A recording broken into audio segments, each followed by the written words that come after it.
Hey, what's up, everyone? This is Jeremy, founder of QuickMail. Hey, this is Jack, founder guy at salesbread.com. I'm trying out a new one-liner. Do you want to hear it, Jeremy? Of course, man. I mean, for All QuickMail right. is best call email service ever. Although this is probably not a Uh, one-liner, it's just, a fact. But yeah, what's your one-liner, Jack? it came to me that a lot of listeners may not know exactly what it is that I do, and that's shame on me for being a marketer guy. So if you are in a hard to crack market and you want a lead a day with your dream prospects, without hiring or training anybody or doing any extra work besides closing, we can help. If you want to find out what we're doing to get those kinds of results for clients in a whole bunch of different industries, I'll just show you. Book a 15-minute chat with me by going to salesbread.com, click on the contact button, and I'll show you what's working right now with outbound sales. Booyah. Pretty good. That, Booyah. very, very good. Booyah. Okay, so what are we talking about today? That was a racking the shotgun sound. Yeah, a bad Very good, impersonation, of course. No, but we're racking the shotgun. We got this terminology from our good friend Perry Marshall, who's not our real friend, but our book friend. Same thing. Perry, if you're listening to us. Shout out. Yeah, so the story is he's in I think it's like a gentleman's club in Vegas, and there's a mentor who's like guiding this young kid who's trying to make it as a hustler in Las Vegas. And he turns to the mentee and he says, look at this kid. And he takes a sawed-off shotgun out of his jacket, puts it under the table, and with the music, blasting, he just opens the chamber of the shotgun and closes it really quickly to like rack another bullet into the chamber, or a shell, I should say, making the sound. And he watched to see whose heads turned to that noise, because if you know what that sound is, you know that somebody may be about to fire a weapon and you should be getting the F out. censored word out of there. Yeah. So, the bouncer comes over and says, everything okay, boys? And he says, yeah, no problem here. And he basically said, look, the people that turn their head, those are not your marks. Those are not the people you want to go after. It's everyone else that you want to be playing cards with, because those are the people that just have the higher likelihood of just not knowing really what's going on in Vegas. Right. So with outbound sales and marketing, which was so elegantly put in his book, 80/20 Sales and Marketing, you can actually pick apart the smaller segment in your market that's a lot more receptive to your offer, right?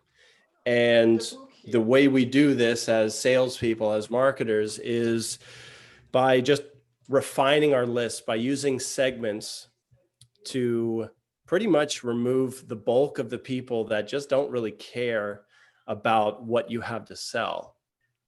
Yeah, the book is here for those who can see the video, but of course I probably have like a flipped camera. It's like everything's reversed. No, I think it's okay. Is it okay? Can you actually see it well? I mean, for me, it looks like weird. But anyway, it's 80/20 Sales and Marketing by Perry Marshall. Yeah. Okay. So why is this important? Well, the reality is most of your market is never going to buy from you ever. So wouldn't it be nice if you could spend your time and effort and resources with that smaller group of people that are a lot more responsive and truly need what you have to sell? Yeah. So there's a lot of money in this quest for the hot list. I know if you go back to the direct mail order, I mean, not even going back because it's still a thing, you can purchase a list of people that have recently purchased something that you're selling. So if you're selling mail order watches, there's a list broker out there that will sell you a list of homes, of addresses of people that have purchased watches through direct mail in the last 90 days. And that's kind of the hottest list you can dream for.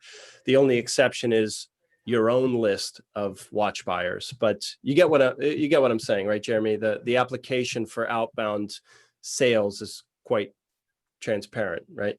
Yeah, especially in prospecting, right?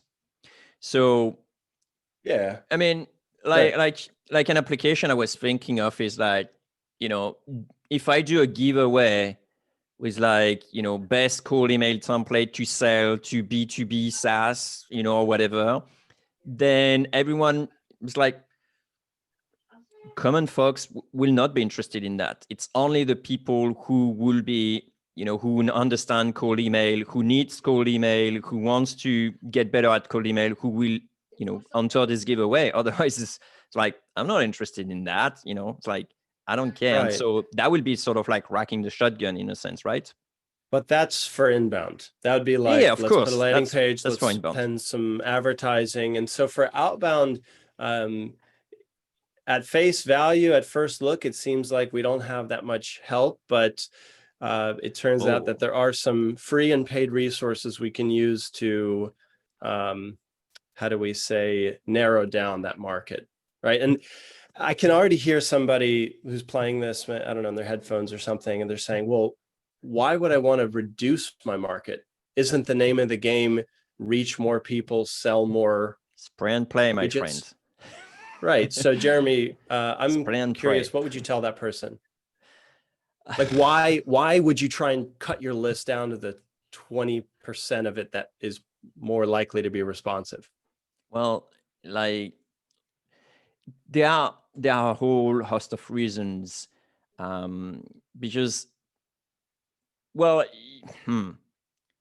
there's plenty of reasons that comes to my mind. The difficulty is to figure out, which sort them in my mind and say which one is the most important. But definitely deliverability is one thing that comes to mind. If you're sending to a lot of people who have no interest, they have higher chances of marking you as spam, which will then bring your deliverability down, makes it harder for you to reach other people. That's one thing. So coming with scale is a very difficult game at the moment. So that's probably one of the reasons why you would want to have a smaller list, first of all, right? Oh, that's not the one that comes to your mind, I can see. Tell me. It's not, because I don't really care so much about deliverability. I'm doing a lot of LinkedIn outreach. So I still think it's important because if you put someone on your list, a good outbound salesperson knows that they need a lot of personalization. Right. So I don't want to waste a lot of my team's time on prospects that are weak, that are not the hottest percentage. And just keep in mind, like, it may be 20% of your market is most receptive right now, but that changes on a month-by-month basis, or week-by-week, or even day-by-day. So I'd rather spend the time with the hottest segment right now, and then a month or two later, yeah, of course, that is going to change. So and it depends on your offer. Bang for buck. Like, for example, we're doing like a super hot offer for outreach with QuickMail at the moment. And of course, I don't want to have this offer on any random person, because that will cost me time, cost me resources and stuff like that. So even the post messages is also, going to cause problems. So you're talking about the pre-message with, setting up the personalization. Then we're talking about the deliverability, which is during, and then we're talking about the post message, which is, obviously after. So all those ones are, impacted by, spray and pray type of approach. Okay. I'll give you one more practical reason why you should really do this is, like, think about the replies you typically get. Some are positive, some are negative. Well, imagine you could just list build more intelligently. And just by doing that, you get far fewer no's and far more yeses. I mean, your sales team is just going to have more momentum. You're going to feel like things are starting to click in place. And you would rather spend your time with those yeses. Yeah, and people, when they say no, they usually with some sort of like answer, or then people may take the wrong approach of changing the messages, even for those people who are not your target audience anyway. You don't need to please them, right? Or change your campaign. Right. What you really want is a hell yes, and then go with them. I don't know. Good point. Okay, so we're gonna start sharing screens. I'm gonna show you 3 places you can go. 2 of them are free, 1 of them is paid, to rack the shotgun so that your list is a little bit more refined. But while I mess with sharing my screen, Jeremy, let's put a secret word in the Zoom chat. I probably need to give you permission to share your screen, because I think I'm good. Oh, you can? It says yeah. share screen. Yeah. Awesome. I was wondering if you wanted to do secret words. So for those who don't know, secret words is Jack and I exchange some strange words we need to place during our show. So if you find it, just send us an email, podcast@quickmail.io, and say, yeah, I heard Jack saying, I don't know, penguin or something like that. Yeah. I think last word may have been, I think it was a British word. They usually are. Oh, I like messing up with you, you know, with giving you some British words like crikey or stuff like blimey. Blimey. All right. Anyhow, okay. We good? Yeah, I want to make sure I share the right screen. Okay, cool. So just before I share screens, let's pick an example here. Let's say I run a Facebook advertising agency, or maybe even better, for this example, let's say I'm a Facebook ad consultant. Okay. Right? People pay me to show them how to get more money out of their Facebook ads campaign, right? Right. So with that, let me show you how I'd rack this shotgun here. Do you see my screen? Yes. So I can see you in Facebook.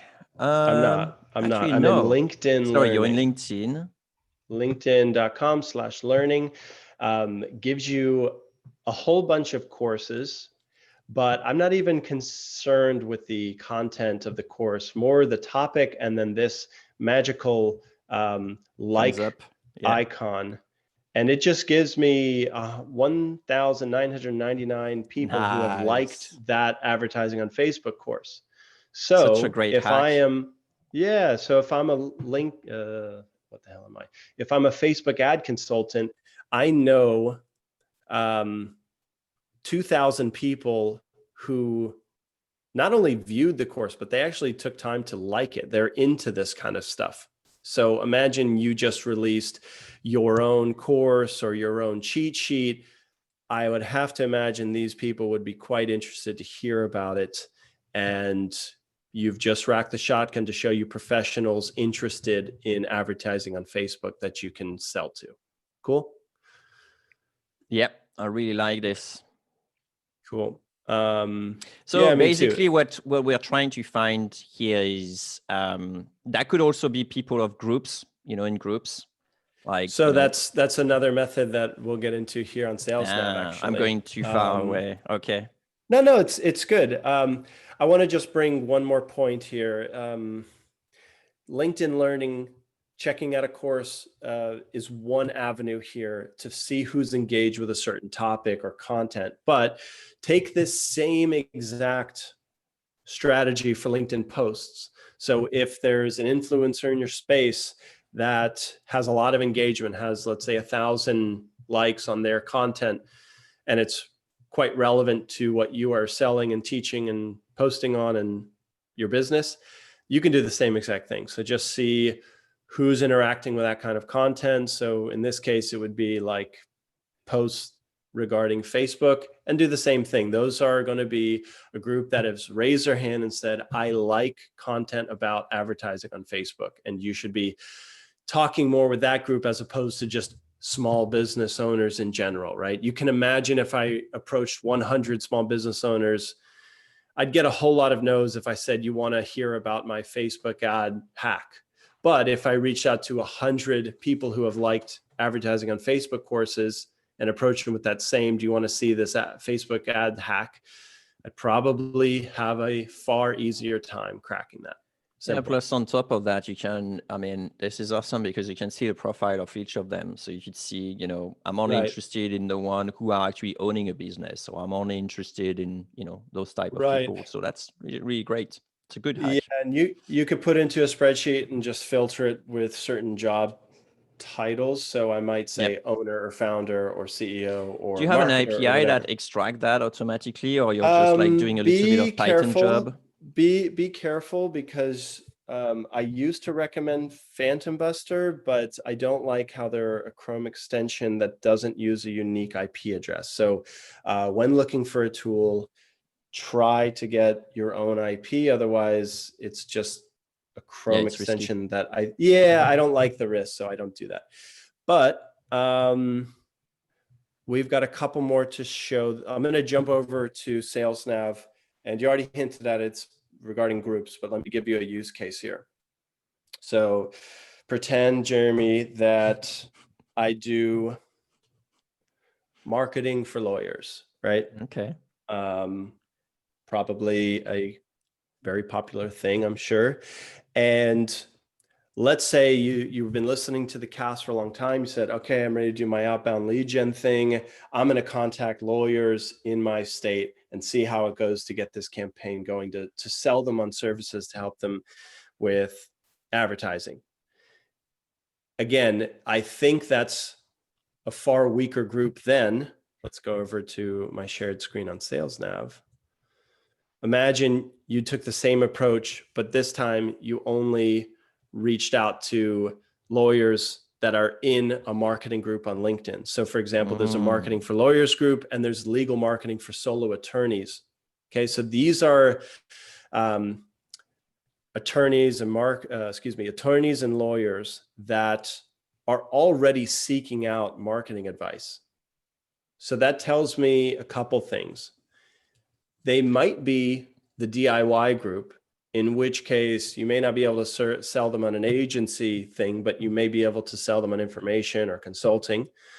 And it also tells me that they're hungry for this kind of content. They're far more likely to agree to take a call or maybe consume some of your content, or at the very least, sign up or join you to see what you have to say on legal marketing, right? So if you find yourself in one of these niches, whether it's marketing for lawyers or something completely different, try using LinkedIn groups in order to find your professionals that have raised their hand saying, I'm interested in this kind of content, because I imagine this is a far more fruitful list here than just searching for lawyers, right? I'll make one caveat here. I would definitely use the title filter so that we're only dealing with lawyers, attorneys. There's a couple of competitors if I was a lawyer marketer in this group naturally. But if you filter by, job title must be attorney, then you're going to be left with, in my opinion, a pretty hot list for that pitch. What do you think, Jeremy? Yeah, I really like the idea. It looks like, it's a bit like Facebook ads, for example, when you select whoever liked this page and stuff like that, except that when you do that, you don't know the list. But with Sales Navigator, you actually can see the people in this list. So I kind of like it. It's pretty neat. Yeah, thanks. What I used to do is actually to go to those groups and then find the people directly in it. But, with Sales Navigator, you can do that too. So that's cool. Yeah. Okay. Yeah, I would give one final thing here. I'm a big fan of refining this list even further to second degree. And I might start here with this 328 people that are in my second degree so that we know someone in common and they're in these groups.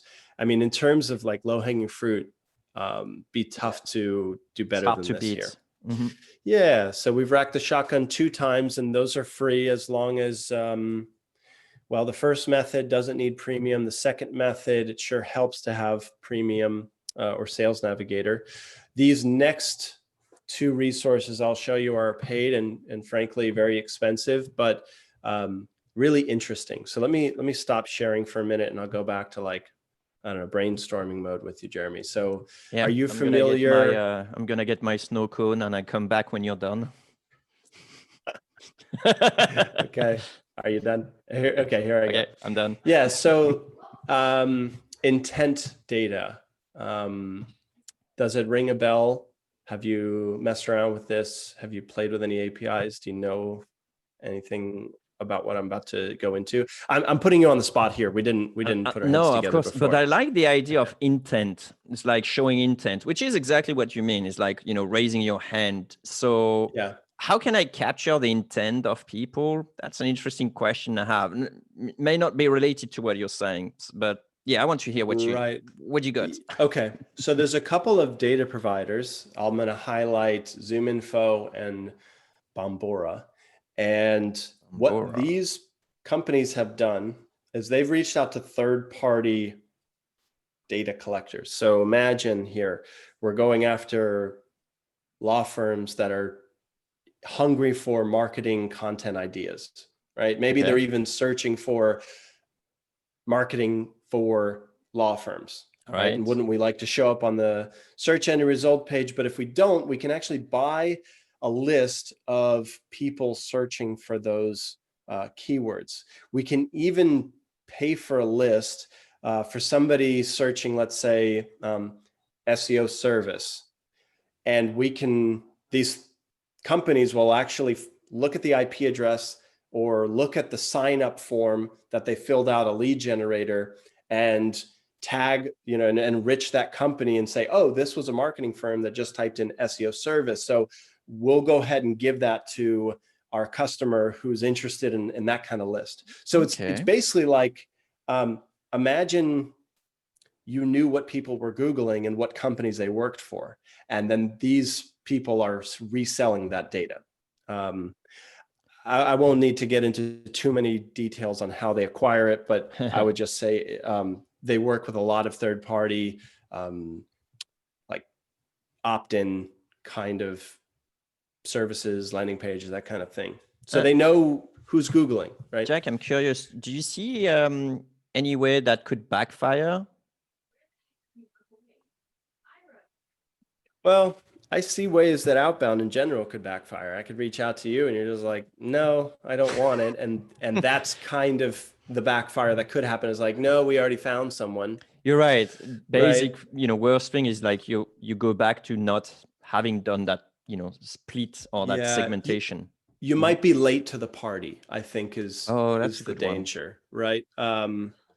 But I think, okay, so I'll give a use case here. I won't mention names, but let's say you made sure that a website didn't crash, right? You could actually search for lists of people searching for like certain WordPress plugins that prevent that. Do you know what I mean? Yeah, or we could take my own example. Like, for example, QuickMail is currently hosted on a WordPress type of site, and we're moving to Gatsby. And so Gatsby is something that I've been searching quite a lot recently to accelerate, my website. So one of the things is, effectively, if you see me searching on this and you're providing, I don't know, like hosting sites for Gatsby and stuff like that, then I guess that would be a really good, conversation I would like to have. So, that would be, and in 2 months' time, this is done. And so like the window of opportunity closed, and I would have moved, and then that's it. So the nice thing is, like, if you pay for these services, or actually I'll show you a free way to do it, they're going to send you daily updates. So it's check your inbox and it will tell you the accounts that just came up. Okay. It's a way to get leads, like, Sales Navigator alerts or Google alerts, or, all those sort of things, right? Mm-hmm. But probably even better. Cool. So let's look really quick at ZoomInfo. I won't get too granular here, but this is their pitch. Start selling to companies when they want to buy. Okay. Do you want to share your screen, Jack? Thanks. Yeah. Yeah, for or lover or fan on YouTube's. Mm-hmm. So their kind of USP is start selling to companies when they want to buy, and they use signals and web activity, right? And so you'll get notified when a company like QuickMail is searching for, I don't know, Gatsby, CMS providers or something, right?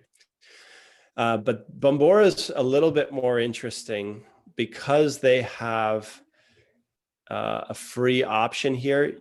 Let's say you wanted to like search for companies that are,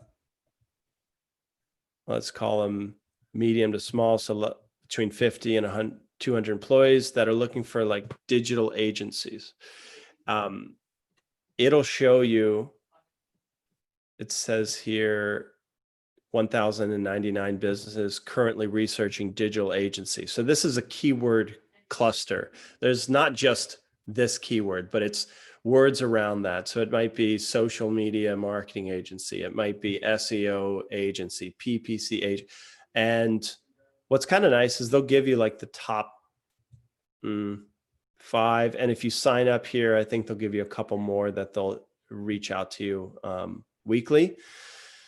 And since it's free, I figure anyone listening probably should give this a go. You might be frustrated that you're only getting, I don't know, 10 sample accounts a month or whatever that may be, but probably not a bad test to run, especially if you are selling something that has a specific window. So I'm thinking about if you're selling managed service providers, so like IT support, it would be great if you could enter that conversation when they just had a crash, when they're researching security upgrades for their Cisco products.